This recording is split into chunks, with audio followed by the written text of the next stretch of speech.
Writing has always been a part of my life, probably more directly than others. My mom's a writer, so I've gotten a lot of my writing skills from her.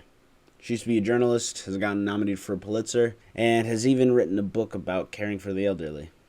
We used to live with my blind grandmother, her mother, before she decided to move out to her nursing home. She also worked for Angie's List for a bit before she quit that.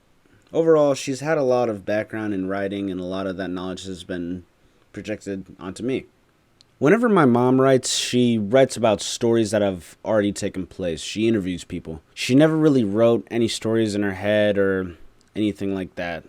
She just go out and, interview people on the street, write about a story that was happening on the news. But that's where I differ from her. I've always been able to come up with stories to write about in my head since I was like, 6. This is because of the shows and games that I grew up playing, and it would help me and inspired me to make those types of stories. I remember I used to come home to my old apartment after school, sitting down to watch TV or play games on my Nintendo DS. With these games came a narrative, a story to tell. Sure, I could hop onto my mom's computer and play Minecraft all day, but there's no story to that. I chose things specifically with a story to tell, a tale, something that would, captivate me. Now, fast forward to me in middle school. My interests in the amount of shows I can watch has broadened. With my own computer, I'm able to watch original and fan-made content and parodies on YouTube. These shows continue to inspire me and influence what I work towards and accomplish in the future.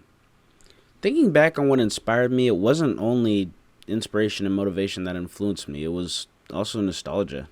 And me wanting to try and make my ideas a reality to inspire other people, just as those same people making those big budget shows or those small parody animations of your favorite show or game. If you don't know what I mean by that, take for example, you like basketball, you want to make it into the NBA. You grew up watching Kobe, LeBron, Kyrie, people like that, or maybe you just watched your brother or your dad, somebody in your family. Could have been anyone to inspire you and motivate you to try and pick up basketball and make it to the NBA. All in all, what I'm trying to say is that these stories and narratives are another way of passing on the torch to create other gifted writers and storytellers.